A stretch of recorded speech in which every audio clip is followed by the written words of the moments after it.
हरे कृष्ण माता जी। Hare Krishna. Welcome you all in the Bhagavad Gita class. I hope आप सब अच्छे से होंगे भगवान की कृपा से, श्री राधा गोविंद की कृपा से। आज बहुत ही पावन दिन है, आज एकादशी है, कामका एकादशी। तो आज के दिन हम जो भगवान से विशेष करते हैं, ये कुछ स्पिरिचुअल डिजायर करते हैं तो भगवान को फुलफिल करते हैं। आज की एकादशी जो है बहुत इम्पोर्टेंट है। तो जैसा कि एकादशी में बताया जाता है कि हमें भगवान का ज्यादा से ज्यादा ध्यान करना चाहिए, भजन करना चाहिए, माला करनी चाहिए, ये हमारे लिए बहुत अच्छा है। तो हम भगवत गीता का 2nd चैप्टर पढ़ रहे थे, श्लोका नंबर 41, और ये बहुत ही इम्पोर्टेंट श्लोक है। तो पढ़ने से पहले प्रेयर कर लेते हैं। ओम अज्ञानतिमिरान्धस्य ज्ञानाञ्जनशलाकया चक्षुरुन्मीलितं येन तस्मै श्रीगुरवे नमः। श्री चैतन्य मनोभीष्टं स्थापितं येन भूतले स्वयं रूपकदामयं ददान्ति स्वपदान्तिकम्। नमः ओम विष्णुपादाय कृष्णप्रेष्ठाय भगवते श्रीमते लोकनाथ महाराज इति नाम्ने। नमः ओम विष्णुपादाय कृष्णप्रेष्ठाय भूतले श्रीमते भक्ति वेदांत स्वामी इति नाम्ने। नमस्ते सारस्वती देवी गौरवाणी प्रचारिणे निर्विशेष शून्यवादी पाश्चात्य देशकारिणे। जय श्री कृष्ण चैतन्य प्रभु नित्यानंद श्री अद्वैत गदाधर शिवासादि गौर भक्तवृंद। हरे कृष्ण कृष्ण कृष्ण हरे हरे, हरे राम राम राम हरे हरे। ग्रंथराज Srimad Bhagavatam as it is की जय, श्री गुरुपाद की जय, आप सभी गौर भक्तवृंद की जय। इसका जो श्लोका है, shloka number 41, and it is very important shloka. और ये श्लोका जो है ये कोट भी बहुत किया जाता है। जैसे कि आप श्रीमद् भागवतम पढ़ेंगे या श्री प्रभुपाद के लेक्चर देखेंगे तो श्री प्रभुपाद जगह जगह इस श्लोक को जो है कोट करते हैं। तो आइए करते हैं। व्यवसात्मिका बुद्धि एक ही गुरुनंदन, बहु शाखा ही अनंताश्च, बहु शाखा ही अनंताश्च बुद्धय अवाप्यता। तात्पर्य पढ़िए। जो इस मार्ग पर चलते हैं वे प्रयोजन में दृढ़ रहते हैं और उनका लक्ष्य भी एक होता है। हे गुरु नंदन, जो दृढ़ प्रतिज्ञ नहीं है उनकी बुद्धि अनेक शाखाओं में विभक्त रहती है। तात्पर्य, यह दृढ़ श्रद्धा की कृष्ण भावना के द्वारा मनुष्य जीवन की सर्वोच्च सिद्धि प्राप्त कर सकेगा व्यवसात्मिका बुद्धि कहलाती है। चैतन्य चरितामृत में कहा गया है, श्रद्धा शब्दे विश्वास कहे सुदृढ़ निश्चय, कृष्ण भक्ति कैले सर्व कर्म कृत है। श्रद्धा का अर्थ है किसी अलौकिक वस्तु में अटूट विश्वास। जब कोई कृष्ण भावनामृत के कार्यों में लगा होता है तो उसे परिवार, मानवता या राष्ट्रीयता से बंधकर कार्य करने की आवश्यकता नहीं होती। पूर्व में किए गए शुभ अशुभ कर्मों के फल ही उसे सकाम कर्मों में लगाते हैं। जब कोई कृष्ण भावनामृत में संलग्न हो तो उसे अपने कार्यों के शुभ फल के लिए प्रयत्नशील नहीं रहना चाहिए। जब कोई कृष्ण भावनामृत में लीन होता है तो उसके सारे कार्य आध्यात्मिक धरातल पर होते हैं, क्योंकि उनमें अच्छे तथा बुरे का द्वैत नहीं रह सकता। कृष्ण भावनामृत की सर्वोच्च सिद्धि देहात्म बुद्धि का त्याग है। कृष्ण भावनामृत की प्रगति के साथ क्रमशः यह अवस्था स्वतः प्राप्त हो जाती है। कृष्ण भावना भावित व्यक्ति का दृढ़ निश्चय ज्ञान पर आधारित है। वासुदेव सर्वम इति स महात्मा सुदुर्लभा। कृष्ण भावना भावित व्यक्ति अत्यंत दुर्लभ जीव है, जो भली भांति जानता है कि वासुदेव या कृष्ण समस्त प्रकट कारणों के मूल कारण है। जिस प्रकार वृक्ष की जड़ सींचने पर स्वतः ही पत्तियों तथा टहनियों में जल पहुंच जाता है, उसी तरह कृष्ण भावना भावित होने पर मनुष्य प्रत्येक प्राणी की अर्थात अपने परिवार की, समाज की, मानवता की सर्वोच्च सेवा कर सकता है। यदि मनुष्य के कर्मों से कृष्ण प्रसन्न हो जाए तो प्रत्येक व्यक्ति संतुष्ट होगा, किंतु कृष्ण भावनामृत में सेवा गुरु के समर्थ निर्देशन में ही ठीक से हो पाती है, क्योंकि गुरु कृष्ण का प्रामाणिक प्रतिनिधि होता है, जो शिष्य के स्वभाव से परिचित होता है और उसे कृष्ण भावनामृत की दिशा में कार्य करने के लिए मार्ग दिखा सकता है। अतः भावनामृत दक्ष होने के लिए मनुष्य को दृढ़ता से कर्म करना होगा और कृष्ण के प्रतिनिधि की आज्ञा का पालन करना होगा। उसे गुरु के उपदेशों को जीवन का लक्ष्य मान लेना होगा। श्री विश्वनाथ चक्रवर्ती ठाकुर ने गुरु की प्रसिद्ध प्रार्थना में उपदेश दिया है, यस्य प्रसादात् भगवत प्रसादो यस्य प्रसादात् न गति कुतोपि ध्यायन् त्वमस्तस्य यशस्वी संध्यं वंदे गुरो श्री चरणारविंदम। गुरु की तुष्टि से भगवान भी प्रसन्न होते हैं। गुरु को प्रसन्न किए बिना कृष्ण भावनामृत के स्तर तक पहुंच पाने की कोई संभावना नहीं रहती। अतः मुझे उनका चिंतन करना चाहिए और दिन में 3 बार उनकी कृपा की याचना करनी चाहिए और अपने गुरु को सादर नमस्कार करना चाहिए। किंतु यह संपूर्ण पद्धति देहात्म बुद्धि से परे सैद्धांतिक रूप में नहीं वरन व्यावहारिक रूप में पूर्ण आत्मज्ञान पर निर्भर करती है। जब सकाम कर्मों से इंद्र तृप्ति की कोई संभावना नहीं रहती, जिसका मन दृढ़ नहीं है वही विभिन्न सकाम कर्मों की ओर आकर्षित होता है। तो ये जो श्लोका है इसमें श्री प्रभुपाद ये है कि भगवान जो है वो एक्सप्लेन कर रहे हैं अर्जुन को कि जो इस मार्ग पर चलते हैं, यानी भक्ति के मार्ग को भगवान एक्सप्लेन कर रहे हैं ना, कि बुद्धि योग के साथ है, मन को भगवान की भक्ति में लगाकर कर्म करना चाहिए। तो उस भक्ति योग के द्वारा यदि कोई व्यक्ति प्रयोजन में दृढ़ रहता है और उसका लक्ष्य भी एक होता है, मतलब बहुत लक्ष्य नहीं होता, उसका एक लक्ष्य होता है, वो वे कुरुनंदन जो दृढ़ प्रतिज्ञ नहीं है उनकी बुद्धि अनेक शाखाओं में विभक्त रहती है। तो यहाँ पे बता रहे हैं कि मेरी आवाज ठीक आ रही है आप लोगों को? हाँ जी माता जी, मेरी आवाज ठीक आ रही है? आप लोगों को स्पष्ट सुनाई दे रहा है?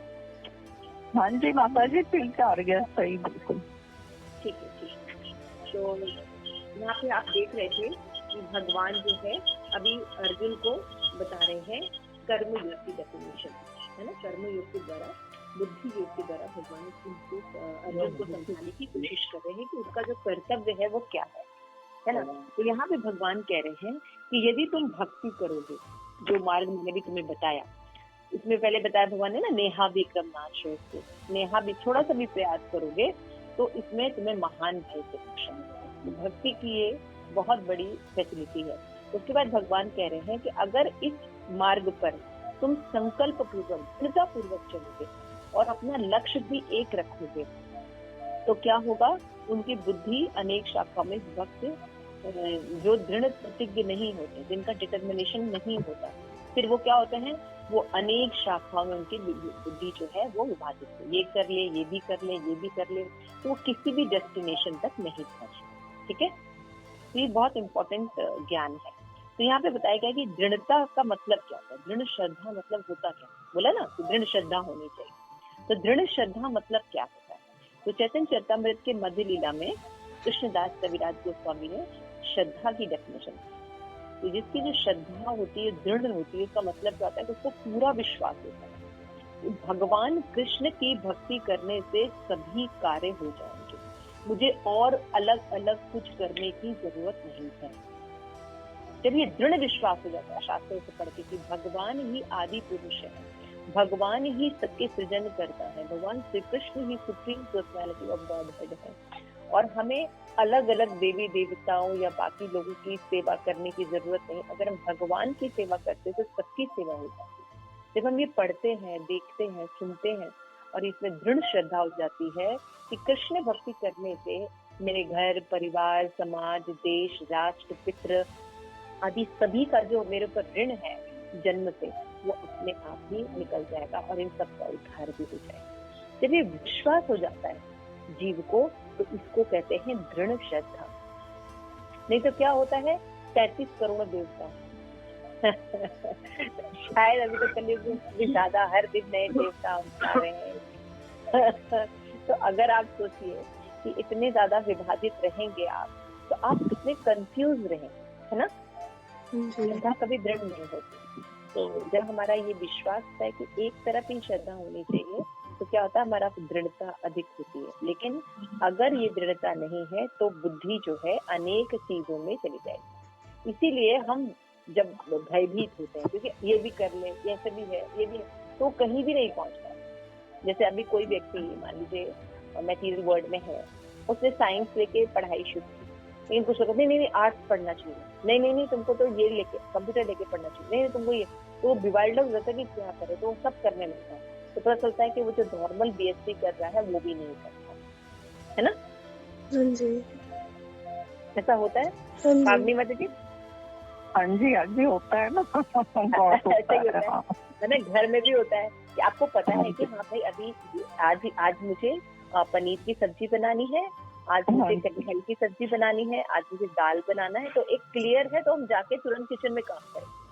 लेकिन अभी क्लियर नहीं है क्या बनाना है, तो पता चलेगा ये भी बना ले, अच्छा ये भी बना ले, तो पकौड़े भी बना ले, तो जूस भी बना ले, तो सूप भी बना ले, तो चलता है हम सब मिक्स कर देंगे, कोई चीज स्वादिष्ट मिलेगी, कोई नहीं बनता। हाँ जी।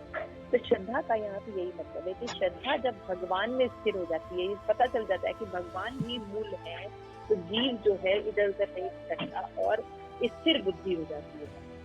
इसी को कहते हैं दृढ़ विश्वास। तो श्रील प्रभुपाद कहते हैं ऐसा ही होना चाहिए। जब हम कृष्ण कॉन्शियसनेस में आ गए, भगवान से जुड़ गए, इस्कॉन में भक्ति करने लगे, तो हमको पता चले कि सर्वश्रेष्ठ मार्ग।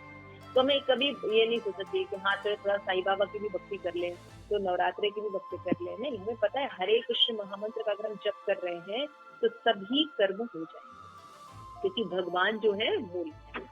तो ऐसी दृढ़ श्रद्धा जो है वो भक्ति में होनी चाहिए। कृष्ण भावना भावित व्यक्ति का दृढ़ निश्चय ज्ञान पर आधारित है, ये ध्यान रखना चाहिए, वेरी इंपॉर्टेंट है। ऐसा नहीं कि अंधविश्वास है ना, हम जब भक्ति करते हैं खुद भी देखते नहीं हमारे अंदर कितने चेंजेस आ रहे हैं, तब क्या होता है वो जो सिद्धांत है उनका बहुत ही विश्वास के साथ वो पालन करता है। तो ज्ञान पर कृष्ण भावना भावित आधारित होता है। तो भक्ति इज अ साइन, शिल्प कहते हैं वासुदेव सर्वमिति यह महात्मा कि जो ये समझता है पढ़ के समझ के कि भगवान कृष्ण ही सुप्रीम है, भगवान वासुदेव यानी भगवान वासुदेव के जो पुत्र कृष्ण है वो ही सुप्रीम पर्सनालिटी ऑफ गॉड है, ऐसा जानना भी बहुत दुर्लभ महात्मा होता है, वो इस ज्ञान को ले पाता। जनरली लोग को कृष्ण भगवान है ये एक्सेप्टेड नहीं होता है अपने ईगो के कारण, फॉल्स ईगो के कारण। तो कृष्ण भावना भाविक व्यक्ति अत्यंत ही दुर्लभ है। तो आप सब बहुत भाग्यवान हैं कि आप लोग भगवान कृष्ण की भक्ति को एक्सेप्ट किए, और इस आपने बीमार हैं आप फिर भी विष्णु प्रभु जी देखिए बैठ के क्लास सुन रहे हैं। I am really very very very thankful to Vishnu Prabhu ji and Yamuna Mata ji कि दोनों लोग की तबीयत भी नहीं ठीक है, फिर भी वो भगवद गीता का क्लास सुन रहे हैं, क्योंकि वो जानते हैं कि भक्ति करना ही जीवन का एम है ना। तो यही है, हाँ, इसी को कहते हैं दृढ़ विश्वास। तो जब व्यक्ति इस तरह से विश्वास लेता है तो वो शांत रहता है, ज्यादा बिवाइल्डर नहीं होता, वो घबराता नहीं, वो जानता है कि भगवान है और शरीर में परिवर्तन होते हैं, है ना। तो कृष्ण भावना भावित जो व्यक्ति होता है वृक्ष की जड़ का सिंचन करता है ना। तो क्या होता है जब वो जड़ में पानी डालता है तो उसकी जो पत्तियां होती हैं और स्टेम्स होते हैं, फ्रूट्स होते हैं, उन सब में अपने आप जो है वो नरिशमेंट हो जाता है। तो यदि मनुष्य जो है अलग अलग कार्य करेगा, कभी समाज सेवा करने चला जाएगा, कभी परिवार सेवा करने लगेगा, अलग अलग करेगा तो कहीं भी नहीं पहुंचेगा, लेकिन भगवान को प्रसन्न कर लेगा तो सभी संतुष्ट हो जाएंगे। किंतु कृष्ण भावनामृत में सेवा गुरु के समर्थ निर्देशन में करते हैं। This is again very important lesson. Generally लोग अपने मन से सेवा करते हैं, बहुत से लोग कृष्ण भक्ति करते हैं भारत में, लेकिन उनके पास कोई प्रमाणिक गुरु नहीं है, उनके निर्देशन नहीं है ना, तो इसलिए वो सही भक्ति नहीं करते। जो श्रील प्रभुपाद कहते हैं, इसलिए हमारे यहाँ जो गाते हैं सुबह प्रेयर कि यस्य प्रसादात भगवत प्रसाद, जो प्रमाणिक भक्त होता है वो उनकी संरक्षण में जब हम भक्ति करते हैं तो वो हमें भगवान का प्रसाद प्रदान करते हैं, मतलब भगवत धाम लेके चले जाते हैं। तो ध्यायास्तु वंशत यशस्वी श्री संध्यम वंदे गुरु श्री चरणारविंद। इसलिए भक्त जो है 3 बार सुबह दोपहर शाम अपने गुरु की वंदना करते हैं। तो इस तरह प्रमाणिक गुरु के अंडर में रहकर हमें भगवान की भक्ति करनी चाहिए, तब हमें सही लक्ष्य कृष्ण प्रेम जो कि मनुष्य जीवन का लक्ष्य है वो प्राप्त होगा। लेकिन जो ये संपूर्ण पद्धति देहात बुद्धि से परे सैद्धांतिक रूप से नहीं, व्यवहारिक रूप से भी आत्मज्ञान पर निर्भर करती है। लेकिन जब सकाम करने हम लगे रहते हैं तो इंद्रिय तृप्ति की कोई संभावना नहीं रहती। जब हम सकाम कर्म में लगते हैं तो इंद्रिय तृप्ति करते हैं, लेकिन जब हम भक्ति करते हैं तो सकाम कर्म की कोई संभावना नहीं रहती है। मन दृढ़ता पूर्वक सकाम कर्मों की तरफ आकर्षित नहीं है ना, इंद्रिय तृप्ति की तरफ हम आकर्षित नहीं। जैसे आज देखिए तबियत नहीं ठीक है, लेकिन फिर आपने एकादशी का व्रत रखा है ना, तो एकादशी का व्रत रख के उसमें सूप पी रहे हैं, जूस पीजिए, ये जो भी कर रहे हैं, बना भगवान का ऑफर किया वो प्रसाद पा रहे हैं। तो ये क्या है, आप चाहे तो नहीं मुझे तो पराठे चाहिए, मुझे तो आज ये चाहिए। तो आप जानते हैं कि एकादशी कितनी इम्पोर्टेंट है, भगवान को कितना पसंद है। तो हम अगर थोड़ा सा अगर अपना सैक्रिफाइस कर ले, जीव की तुष्टि के लिए कार्य ना करें, तो क्या होगा, भगवान को हम प्रसन्न कर सकते हैं। तो यही दृढ़ भक्ति और क्या है। तो लेकिन ये कैसे कर पा रहे हैं, क्योंकि दृढ़ भक्ति प्रोवाइड करने वाले श्रील प्रभुपाद और उनके डिसाइपल हैं प्रामाणिक रूप से, है ना। तो इसलिए हमें प्रामाणिक साधन पता है, तो इस तरह से हम भक्ति कर पाते। तो श्रील प्रभुपाद जो है जब इस श्लोक को पढ़ा था श्रील प्रभुपाद ने, तो उन्होंने डिसाइड किया कि उनके गुरु जो चाहते थे कि विदेश में जाकर वो प्रचार करे कृष्ण कॉन्शियसनेस का अंग्रेजी भाषा में, तो श्रील प्रभुपाद ने डिसाइड किया वो जरूर जाएंगे, चाहे उनको कितना भी कष्ट आए। तो ये श्लोक जो है श्रील प्रभुपाद को इंस्पायर किया था कि कैसी भक्ति करनी चाहिए, दृढ़ता पूर्वक भक्ति करनी चाहिए। अगर भक्ति में दृढ़ता नहीं है तो हम भगवत धाम नहीं जा सकते। संकल्प पूर्वक हमें 16 माला रोज करना है, हमें 4 नियम का तो पालन करना ही है, नहीं तो हम मनुष्य भी नहीं, हम तो पशु बन जाएंगे। तो हमें 4 नियम और 16 माला तो कम से कम पालन करना चाहिए, भक्तों का संग करना चाहिए, है ना। तो इस तरह से जब हम भक्ति करते हैं तो इसको कहते हैं दृढ़ता पूर्वक भक्ति करना, ठीक है। तो ये भक्ति हमें भगवत धाम ले जाती है। तो श्रील प्रभुपाद जो एक रूम कन्वर्सेशन में टोक्यो में बता रहे थे कि चैतन्य महाप्रभु ने कहा कि पृथ्वी से आछे नगर आदि काम सर्वस्व प्रचार होवे मोहना। तो जितने भी गांव शहर सब जगह ये कृष्ण भावनामृत का प्रचार होगा, है ना। तो लेकिन इसके लिए तो हमें डिवोटीज को प्रचार करना भी तो पड़ेगा। तो श्रील प्रभुपाद यहाँ पे बताते हैं कि इससे फर्क नहीं पड़ता कि कोई मान लीजिए प्रचार कर रहा है, वो कितना सक्सेसफुल हुआ, फर्स्ट क्लास बना के सेकंड क्लास बना के नहीं प्रचार कर पाए किसी को, इससे कोई फर्क नहीं पड़ता। फर्क ये है कि आप अपने गुरु की आज्ञा का पालन करें, ठीक है। तो हाँ, तो इससे ही भगवान को आप प्रसन्न हो जाते हैं। आप एक भगवत गीता भी ले जाके कभी किसी को डिस्ट्रीब्यूट किया या कोई भी प्रचार का कार्य किया, तो उससे क्या हो जाते हैं, भगवान उसी से प्रसन्न हो जाते हैं, क्योंकि आप अपना प्रयास नहीं छोड़ रहे। जैसे मैं आज को बताइए कि इतना आपकी तबीयत खराब है प्रभु जी की और यमुना माता जी की, लेकिन आप लोग दोनों भगवत गीता का जो आप लोग रोज फ्राइडे को क्लास करते हैं उसको छोड़ा नहीं, आपने जरूर किया। तो ये सब व्यवसात्मिका बुद्धि भगवान राधा गोविंद की कृपा को अट्रैक्ट करते हैं, और गुरु जो प्रसन्न होते हैं तो वो आपको आशीर्वाद प्रदान करेंगे। तो यही बात श्री प्रभुपाद उस कंडीशन में कह रहे थे कि जो शिष्य है जब गुरु की आज्ञा का पालन करता है तो कितना सक्सेसफुल होता है या नहीं सक्सेसफुल होता है उस कार्य में, इससे कोई फर्क नहीं पड़ता, केवल भगवान उसका अटेम्प्ट देखते हैं। लेकिन अनफॉर्चुनेटली श्री प्रभुपाद कह रहे हैं आप लोग मेरे द्वारा लिखी गई पुस्तकों को नहीं पढ़ते। व्यवसात्मिका बुद्धि एक ही चीज। तो ओनली यहाँ पे श्री प्रभुपाद लिखते हैं कि our only revolution was that Guru Maharaj wanted this, let me try. ये हमारा कृष्ण कॉन्शियसनेस का मूवमेंट है कि हमारे गुरु ये बात चाहते हैं। जैसे श्री प्रभुपाद चाहते थे कि उनकी बुक्स पढ़ी जाए, है ना। तो थोड़ा बहुत देखिए आप पढ़ रहे हैं तब भी कितना महान भाई, कितनी बातें पता चल रही है ना। तो हाँ, तो लेट्स ट्राई। यही जो है असली कृष्ण भावना भाव। And when with revolution purpose I tried it, and therefore I do not know, but people say that I have done something very wonderful. ये कितना हम्बल है प्रभुपाद। प्रभुपाद ने इतना बड़ा कार्य किया, लेकिन प्रभुपाद कह रहे हैं कि मैंने तो बस अपने गुरु की आज्ञा का पालन किया। मुझे बहुत से लोग आके कहते हैं कि आपने बहुत ही चमत्कारी कार्य किया है, ये दुनिया को कृष्ण भावना भावित दिया है जिसकी जरूरत है लोगों को, है ना। तो इसलिए श्री प्रभुपाद करें ये सब every countryman, those who are not very favorably disposed, admit I have done something wonderful. What is the secret of my success? Shri Prabhupada करें लोग मुझसे पूछते हैं कि आपके सक्सेस का सीक्रेट क्या है, आपने 40 रुपए से 40 करोड़ रुपए का पूरा प्रॉपर्टी बना दी कृष्णा कॉन्शियसनेस पूरी दुनिया में, है ना, विदेशों में, जहाँ जहाँ लोग जानते भी नहीं वहां भी लोगों ने एक्सेप्ट किया भगवान का ज्ञान। तो ये सीक्रेट क्या है? तो शिल प्रभुपाद कहते हैं कि my guru Maharaj wanted this, I shall try my best to do this, that's all. क्योंकि मेरे गुरु महाराज चाहते थे और मैंने केवल एक प्रयास किया, तो इसलिए रिजल्ट सामने है। तो दिस इज द सीक्रेट।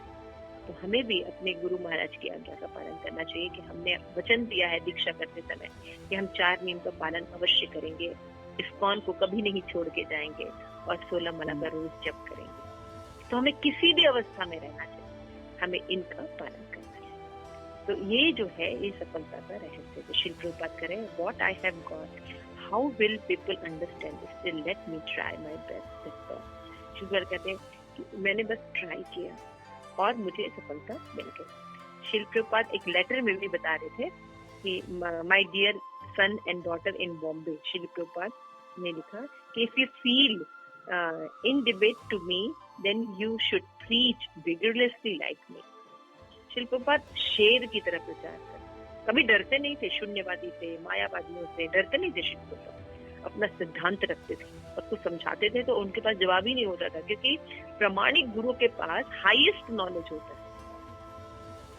तो शिल प्रभुपाद कहते जैसे मैं प्रचार करता था सिंह की तरह, वैसे ही मैं चाहता हूँ कि मेरे डिसाइपल इसी तरह प्रचार करें। डरे नहीं किसी से, खुलकर बोले कृष्ण से भगवान Krishna supreme personality of God है। और आज शास्त्र पढ़ के देखिए, इसमें लिखा हुआ है, सही राह बताइए लोगों को, लोग सही राह नहीं जानते इसलिए दुख भोग रहे हैं। तो शिल प्रभुपाद कह रहे हैं कि of course one can repay the debit of the system, but spiritual mind is very pleased by such an attitude of the disciple। शिल प्रभुपाद कह रहे हैं गुरु ने जो आपको दिया है आप उसके ऋण को उतार नहीं सकते, लेकिन अगर आप उसकी आज्ञा का पालन करें तो आपको प्रसन्न जरूर कर सकते हैं। तो इसलिए हमें क्या करना चाहिए? व्यवसात्मिका, एक बुद्धि, एक ही गुरु नंदना। Those who are on this path, purpose or aim is one। Our only business is to fix up in devotional service by the pleasing the spiritual master। Those who are not fixed up their various line of action, ek means ek hi guru, then they go for bahu shaka। The real ocean of mercy is Krishna is that, and the duty of a spiritual master is tell his disciple to come to this ocean and be happy। I am trying my best, and if you try to follow, surely you will be benefited। शिल प्रभुपाद कह रहे हैं हमें कृष्ण भावना अमृत में जब हम आ जाते हैं, कौन से जुड़ जाते हैं, तो सबका मिशन एक ही होता है, गुरु की आज्ञा का पालन करना, कृष्ण को प्रसन्न करना, उनके इंस्ट्रक्शन को फॉलो करना, ये सबका एक ही उद्देश्य होता है। लेकिन अगर कोई गुरु की आज्ञा को नहीं मानता तो बहु शाखा में निश्चित फंस जाएगा। और बहु शाखा वाला व्यक्ति कहीं नहीं पहुंचेगा, उसकी कोई गति नहीं है।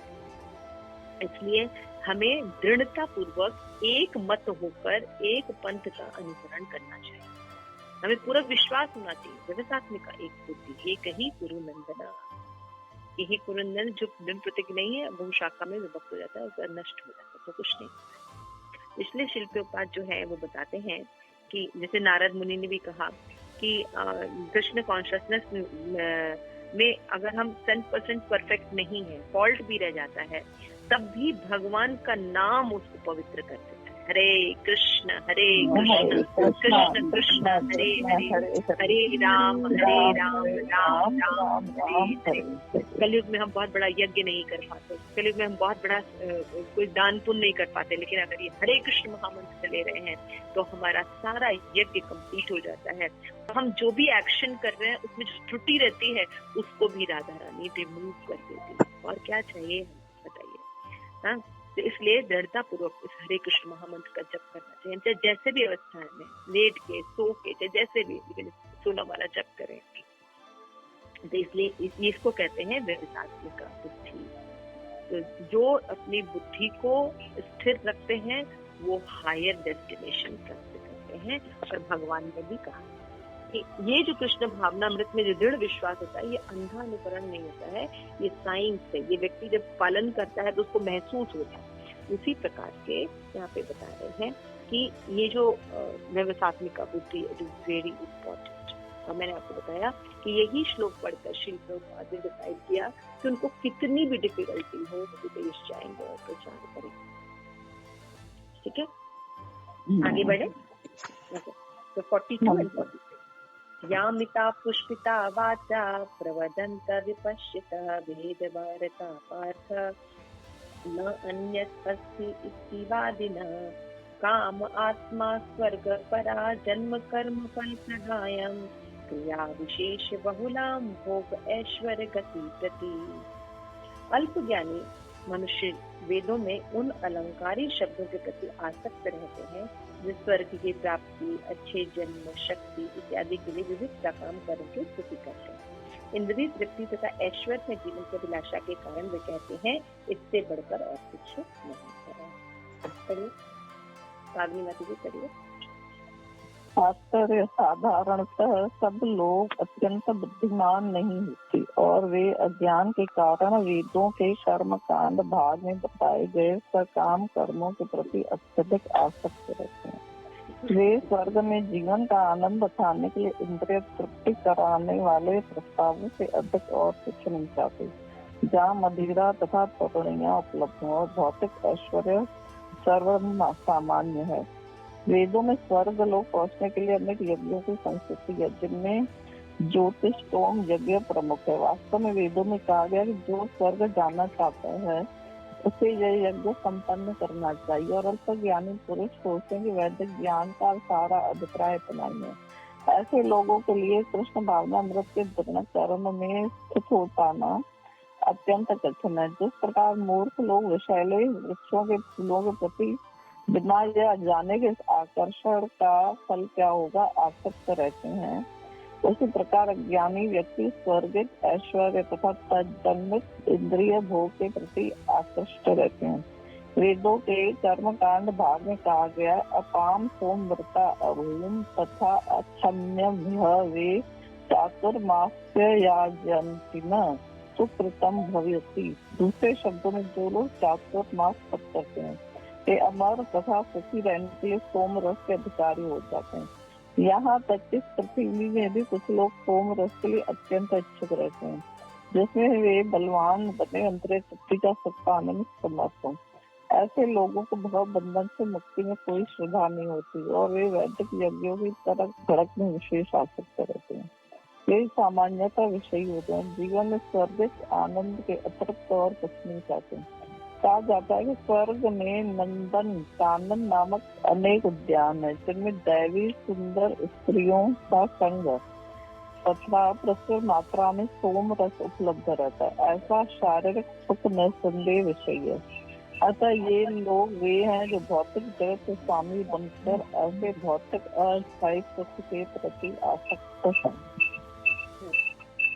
यहाँ पे ये श्लोक है, ये मुझे बहुत पसंद है।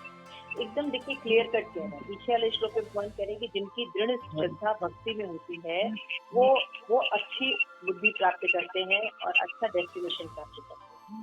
लेकिन जो वेद को पढ़ते हैं या किसी स्पिरिचुअल एक्टिविटीज को फॉलो करते हैं और जो है अलंकारी शब्दों में ही फंस के रह जाते हैं। ये करोगे तो तुम्हें अच्छा जन्म मिलेगा, ये करोगे तो तुम्हें अच्छी नौकरी मिलेगी ये करोगे तो धन मिलेगा, ये करोगे तो अच्छा पति मिल जाएगा, है ना। तो शास्त्र के बस इन्हीं बातों में लग जाते हैं और हम हायर नॉलेज की तरफ नहीं जाते, कृष्ण प्रेम की तरफ नहीं जाते। तो लोग सोचते हैं कि यही है वो सब। जिन लोग ज्यादातर आप देखे लोग होते हैं हाँ भाई मैंने एक बात क्या स्वर्ग गए, क्योंकि नॉलेज ही नहीं हो कि भगवत धाम भी कोई चीज होती है। तो स्वर्ग तो इसी प्लेनेट में भौतिक जगत में। आपके जब पुण्य कर्म खत्म हो जाएंगे तो पुनः आप इस धरती पर आएंगे, फिर दुख झेलेंगे। अच्छा, सुख मिलने पर जब दुख मिलता है तो और बुरा लगता है यहाँ पे भगवान समझा रहे सीधे सीधे कि साधारणतः लोग बुद्धिमान नहीं है ना, इसलिए वो यहाँ से निकलने का प्रयास नहीं करते, बल्कि यही बने रहना है ना। पर थोड़ा थोड़ा लालच लेके हाँ हमको बंगला मिल जाए, तो हमें धन मिल जाए, तो हमें सुंदर बीवी मिल जाए, तो हमें लड़का हो जाए, हमें लड़का लड़की की शादी हो जाए, लड़की मिल जाए। छोटे छोटे जो फ्लावरी लैंग्वेज है वेद के इसी में रह जाते हैं। और वेद का जो हायर पर्पस है कृष्ण प्रेम प्राप्त करना, कृष्ण कॉन्शियसनेस करना, मनुष्य जीवन सार्थक करना, इसकी तरफ हम ध्यान ही श्री प्रभुपाद कहते हैं कि इंद्रिय तृप्ति और ऐश्वर्य जीवन की अभिलाषा के कारण वे कहते हैं इससे बढ़कर और कुछ है ही नहीं। वो जानते भी नहीं है और कोई बताता तो सुनते भी नहीं, कहते नहीं नहीं इससे ऊपर कुछ है। हाँ, श्री प्रभुपाद यहाँ पे बता रहे हैं कि वे और कुछ नहीं चाहते, बल्कि क्या चाहते हैं कि उनको शराब मिल जाए और सुंदर लड़कियां मिल जाए, और ये दोनों सुख स्वर्ग में प्राप्त होता है। तो सोचते हैं स्वर्ग से बढ़कर जन्नत तो है ही। उनको ये नहीं पता कि जब उनका बैंक बैलेंस पुण्य का खत्म हो जाएगा तो वापस पृथ्वी पर आना पड़ेगा और दुख देखने पड़ेगा, तब क्या होगा। तो ऐसा काम करना चाहिए कि हम परमानेंटली सुखी हो जाए ना, तो बुद्धिमान लोग आते हैं। लेकिन जो अल्प ज्ञानी होते हैं वो शास्त्र के इन छोटे मोटे जो फ्लावरी लैंग्वेज है बस इन्हीं का ध्यान देते हैं। इसलिए संतोषी माँ का व्रत, गणेश चतुर्थी का व्रत, साईं बाबा का व्रत, साईं बाबा तो खैर है ही नहीं शास्त्र में, ये तो अपने आप ही बना दिया किसी ने, तो ये सब करते हैं। तो इससे क्या प्राप्त होता है, पुत्र प्राप्त हो जाएगा, आपको नौकरी मिल जाएगी, लेकिन फिर आप इसी दुनिया में रहेंगे और दुख भोगते हैं। तो बुद्धिमान व्यक्ति जो होता है वो कहता है भैया इस दुख से ही हमको निकालो, है ना, तो उसके लिए बुद्धिमान होना। तो इस प्रकार श्री प्रभुपाद है, जिस प्रकार मूर्ख लोग विषैले वृक्षों के फूलों के प्रति बिना ये जाने आकर्षित हो जाते हैं कि भाई ये फूल छूनेंगे तो मर जाएंगे तो जहरीले फूल होते हैं या फल होते हैं, देखने में बड़े सुंदर लगते हैं लेकिन आप खाएंगे तो मर जाएंगे। उसी प्रकार से ये स्वर्ग प्राप्ति, ऐश्वर्य प्राप्ति, धन प्राप्ति, ये जो इसके कारण जो हम छोटे छोटे अनुष्ठान करते हैं, देवी देवताओं की शरण लेते हैं, अपना मनुष्य जीवन नष्ट करते हैं, जो कि भगवत धाम ले जा सकता है ना। हम यहीं पर रोल करते रहते हैं, मनुष्य जीवन से कुत्ते की योनि में आ जाते हैं, गिद्ध की योनि में आते हैं, छिपकली की योनि। अगर आप परिवार से बहुत ज्यादा आसक्त तो छिपकली कॉकरोच ही तो बनेंगे, दीवार में चिपके रहेंगे, है ना। तो सोचना चाहिए।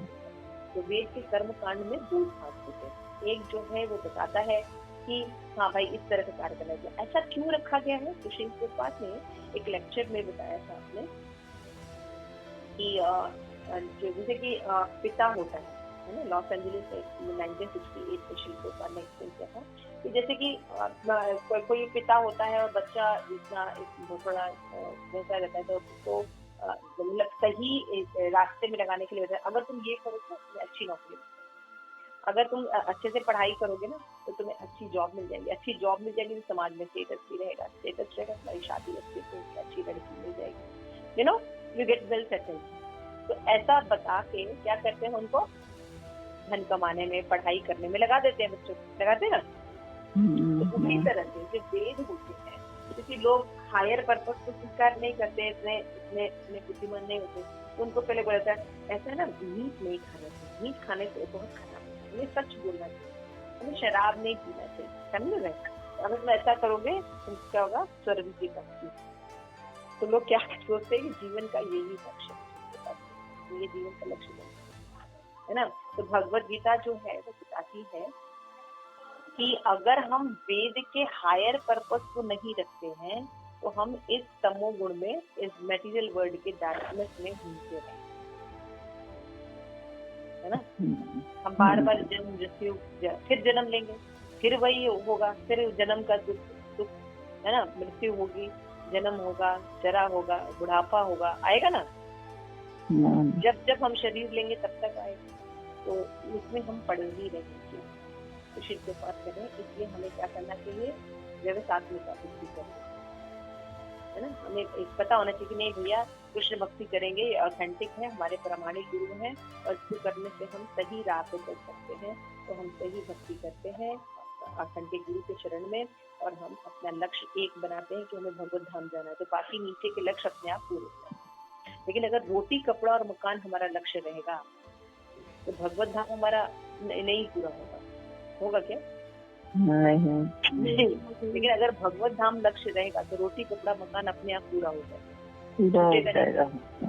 छूटेगा नहीं, कुछ भी छूटेगा नहीं, क्योंकि भगवान जड़ है ना। जैसे पेड़ की जड़ में पानी डालने पर सभी ब्रांचेस, लीव्स, फ्रूट्स में सब पोषण पहुंच जाता है ना। उसी तरह भगवान की भक्ति करने पर हमें अलग अलग प्रयास करने की जरूरत, हो सकता कोई प्रयास हमारा अधूरा भी रह जाए तो भगवान उसको पूरा कर देते हैं। सोचिए, तब भी हम भक्ति करने में शिव को पास करते हैं। तो इस तरह से हमें क्या करना चाहिए, शिव प्रभात कह रहे हैं कि जो योगा प्रोसेस है, इस प्रोसेस में हमें समाधि, स्टेज ऑफ समाधि को अचीव करना चाहिए। बीच में नहीं हो जाना चाहिए कि बीच में कोई थोड़ा सा प्रलोभन लेने चले। जैसे एकादशी है आज, है ना, तो बाहर के लोग भी एकादशी रहते हैं और आप प्रामाणिक गुरु के अंडर में रहकर भी एकादशी फॉलो करते हैं। तो कामका एकादशी का बहुत सा फल भी होता है जो भौतिक होता है, ये प्राप्त हो जाएगा, ये प्राप्त हो जाएगा, है ना। तो लोग व्रत करके दूसरे दिन व्यापन करते हैं और वो फल प्राप्त हो जाता है।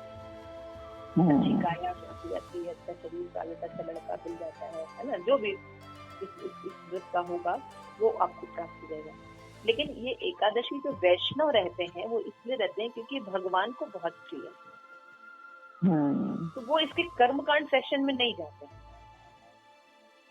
है ना, कि इससे ये मिलेगा, इससे ये मिलेगा। वो ये जानते हैं कि हम एकादशी का पालन करते हैं, अगले दिन वो उद्यापन करते हैं, तो क्या होता है, भगवान इससे प्रसन्न है।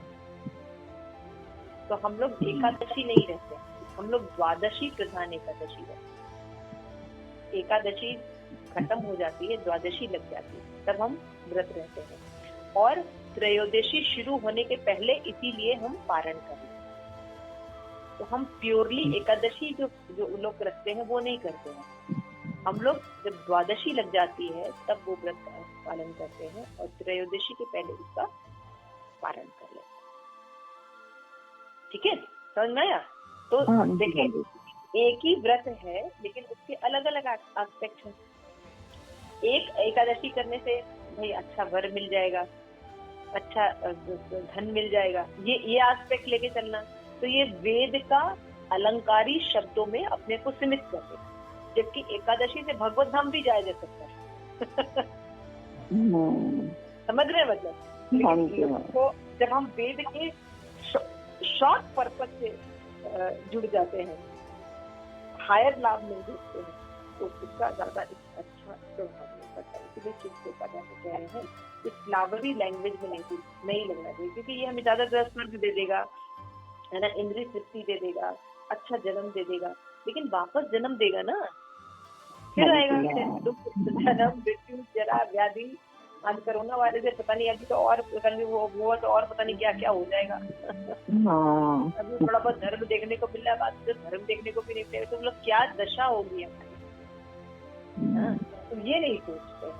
तो इसलिए जो वेद का जो फ्लावरी लैंग्वेज है, यामिका पुष्पिता वाच है, इसमें नहीं फंसना चाहिए, बल्कि वेद से हमें जो अंतिम लक्ष्य है, कृष्ण प्रेम, कृष्ण भावनामृत, इसको पहुंचना चाहिए। ये भी तो वेद में है ना, लेकिन हम कर्मकांड सेशन में तो हायर पर्पस की तरफ नहीं जा पाते। तो भगवान कह रहे हैं जो बुद्धिमान नहीं रहते वो इन्हीं चीजों में रहते हैं, लेकिन जो बुद्धिमान होते हैं वो हायर पर्पस करते हैं। 40 रुपए शिल्प के ऊपर देखे गए, 40 करोड़ का बिजनेस एम्पायर कंप्लीट किया, उससे भी ज्यादा है, और पूरी दुनिया में नाम है शिल्प के ऊपर का, नहीं है। तो ये सोचना चाहिए, अगर बुद्धि से काम नहीं लेंगे, हम बुद्धिमान नहीं रहेंगे, तो हम जो ये वेद पढ़ते हैं, पुराण पढ़ते हैं, करेंगे नहीं, ये करेंगे, ये आप ना यहाँ जाके धागा बांध दीजिए तो आपका धन दुगना हो जाए। जाते हैं ऐसा करते हैं, तो इस धन प्राप्त भी मान लीजिए हो जाए, पुत्र प्राप्त भी हो जाए, है ना, अच्छा लड़का प्राप्त भी हो जाए, निरोगी काया प्राप्त भी हो जाए, तो क्या है, मरना तो है, फिर से तो मरना ही। तो अल्टीमेट सुख प्राप्त करना चाहिए कि हम अपने घर वापस चले जाए, वहाँ कोई दुख है ही नहीं, न जन्म है, न जरा है, न व्याधि है, बुढ़ापा है। तो हम ये क्यों ना ट्राई करें, ठीक है। लेकिन अल्प ज्ञानी लोग वेद के अलंकारी शब्द जब आकर्षित होते हैं और सोचते हैं इससे बढ़कर और कुछ नहीं, ठीक है। तो यहाँ पे भगवान कह रहे हैं 40 में भोग ऐश्वर्य सत्तात्मा दया चिकित्सा व्यवस्थात्मिका बुद्धि संभव न विधित्यते। तो शिव प्रकाश कह रहे हैं कि जो लोग इंद्रिय भोग एवं भौतिक ऐश्वर्य के प्रति अत्यधिक आसक्त रहते हैं वो मोहग्रस्त रहते हैं। एक तो वो वेद के हायर पर्पस को नहीं देख पाते, है ना, दूसरा कह रहे हैं मोहित रहते हैं। और क्या होता है, मोहित होने के कारण उनके मन में भगवान के प्रति भक्ति का दृढ़ निश्चय नहीं होता, मान लो कहने से कभी माला चले जाए, कभी स्वांग चले जाए, प्रणाम कर ले, लेकिन वो दृढ़ता से जैसे भक्त लोग भक्ति करते हैं वैसी भक्ति नहीं करेंगे, क्योंकि उनको मटेरियल चीजों से बहुत आसक्ति है और उनको ये नहीं पता ये मटेरियल चीजें चेंज होती हैं और खत्म भी होती हैं। इससे बुद्धि ये प्राप्त होती है। तो भगवान कह रहे हैं, समझा रहे हैं अर्जुन को कि अगर तुम इस तरह से आसक्त रहोगे, ये मेरे पितामह हैं, इनको मार देंगे, तो आज तुम नहीं मारोगे तो वो तो मरेंगे, तो अपयश की मृत्यु मरेंगे। अभी युद्ध में मरेंगे, तुम्हारा भी यश होगा, उनका भी यश होगा, लेकिन आज तुम नहीं मारोगे तो वो तो मरेंगे ही और तुम भी मरोगे, तुम दोनों अपयश को प्राप्त हो, है ना। यही बात बता रहे कि लेकिन जो अल्प बुद्धि वाले रहते हैं वो ये जो है इंद्रिय भोग में लगे रहते हैं, इसलिए भगवान की बात को, भगवान की भक्ति की मान्यता नहीं देते।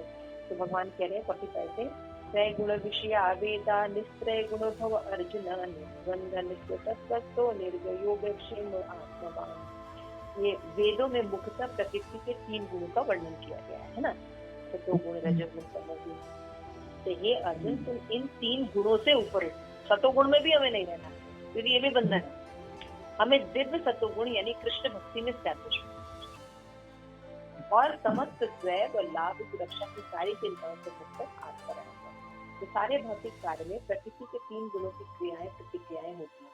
तो आप अगर इस वर्ल्ड में है, आप कोई भी काम करते हैं तो आप प्रकृति के 3 गुणों के अंडर में ही काम करते हैं। चाहे खाना खाते हैं, चाहे सोते हैं, चाहे बैठते हैं, चाहे उठते हैं, चाहे कोई चीज पसंद करते हैं, कोई फ्लावर देखते हैं, कुछ भी करते हैं, कोई जानवर देखते हैं, हर चीज 3 गुण, ठीक है ना। तो भगवान कह रहे हैं ऐसे कार्य करो कि 3 गुणों से ऊपर उठ जाए। जैसे जप करना, भगवान को भोग लगा के खाना, अब पढ़ने का काम भी है, बात करने का, हम भगवत गीता पढ़ रहे हैं तो क्या कर रहे हैं, ये 3 गुणों के ऊपर का कार्य कर रहे हैं, है ना। क्यों कर रहे हैं, क्योंकि 3 गुणों के जो कार्य हैं, चाहे वो सतोगुण भी क्यों न हो, लेकिन वो बंधन का कार्य। तो कृष्ण अपने शिष्य और मित्रों के रूप में अर्जुन को सलाह दे रहे हैं कि वेदांत दर्शन के आध्यात्मिक पथ से उठो और ब्रह्म जिज्ञासा परम आध्यात्मिकता का प्रश्न करो। इस भौतिक जगत के सारे प्राणी अपने अस्तित्व के लिए कठिन संघर्ष कर रहे हैं और उनके लिए भगवान के भौतिक जगत की सृष्टि करने के पश्चात वैदिक ज्ञान प्रदान किया कि जीवन यापन तथा भवबंधन से छूटने का उपदेश दिया भगवान कि यहाँ से ऊपर उठ। भगवान देखिए अर्जुन को कह रहे हैं तुम 3 गुणों में मत फंसे रहो। जैसे अल्प ज्ञानी लोग फंसे रहते हैं, लड़का मिल जाए, लड़की मिल जाए, नौकरी मिल जाए, फिर क्या करेंगे, इसी गुणों में ही तो रहेंगे ना। स्वर्ग मिल जाए, तब स्वर्ग में मिल जाएगा तो इसी गुण में ही रहेंगे। लेकिन भगवत धाम इन 3 गुणों से ऊपर जाने की बात है। और आप जो कृष्ण कॉन्शियसनेस में जितने भी प्रोसेस कर रहे हैं वो भी 3 गुणों से ऊपर है। और भगवान यही कह रहे हैं, इससे ऊपर उठो और ऊपर उठ के करो। तो अभी देखिए, अब आप जब भगवान को भोग लगा के खाते हैं तो आपको ऐसे ही खाने में अच्छा नहीं लगता होगा, है ना। है ना। अब भगवान को माला करने की आदत हो गई है तो बिना माला के आपको बहुत खराब लगता होगा, है ना। ऐसा लगता है हाँ। तो क्यों हो रहा है, क्योंकि ये जो हम जो है आत्मा है और आत्मा प्रकृति के गुणों से नहीं बनता है। आत्मा सच्चिदानंद है और भगवान गुणों से ऊपर है, इसीलिए हम भी गुणों से ऊपर, उन्हीं के अंश है ना। तो जब हम वैसा कार्य करेंगे तब हमको संतुष्टि मिलेगी। तो आत्मा की भूख कब मिटती है, जब हम हरे कृष्ण कृष्ण कृष्ण कृष्ण हरे हरे हरे राम राम राम हरे। लेकिन जब इंद्रिय तृप्ति या कर्म कांड के कार्य करते हैं तो हमारा ये जो भूख है ये नहीं मिटता और हम इन 3 गुणों में ही रह जाते हैं और बार बार जन्म मृत्यु जरा आदि का दुख झेलते रहते हैं। इसलिए भगवान यहाँ पे सलाह दे रहे हैं कि हे अर्जुन, वेदों का जो मुख्यतः 3 गुणों का ही वर्णन किया है, लेकिन तुम इन 3 गुणों से ऊपर उठो। अगर इन 3 गुणों में ही कार्य करते रहोगे तो हमेशा बंधन में रहोगे, चिंताओं में रहोगे, हमें चिंताओं में। और इस चिंता से मुक्त होना चाहते, ईर्ष्या द्वेष से ऊपर उठना चाहते तो आत्मपरायण बनना पड़ेगा, भक्ति करनी पड़ेगी। जब भौतिक शरीर का अस्तित्व है तब तक गुणों की क्रियाएं होती। मनुष्य को चाहिए कि सुख दुख को सर्दी गर्मी की तरह सहन करे और हानि और लाभ की चिंता के न करे। जब मनुष्य कृष्ण की इच्छा पर पूर्णतः आश्रित हो जाता है तो दिव्य अवस्था को प्राप्त करता है, दिव्य अवस्था को प्राप्त करता है। तो इसलिए आप देख लीजिए, तो इस तरह से भगवान अर्जुन को समझा रहे हैं। तो अर्जुन को क्या समझा रहे हैं, हमें भी समझा रहे हैं भगवान कि लोअर टेस्ट में मत रहो, हायर टेस्ट में जाओ, कृष्ण भावनामृत को एक्सेप्ट करो और दृढ़ता पूर्वक भक्ति करो। यही मनुष्य जीवन का लक्ष्य है। ठीक है, थैंक यू सो मच। पंचाज भगवद गीता की जय, श्री राज की जय, आप सभी गौर भक्त वृंद की जय। आज आपने जो श्लोक पढ़े, ये सभी श्लोक बहुत इम्पोर्टेंट है।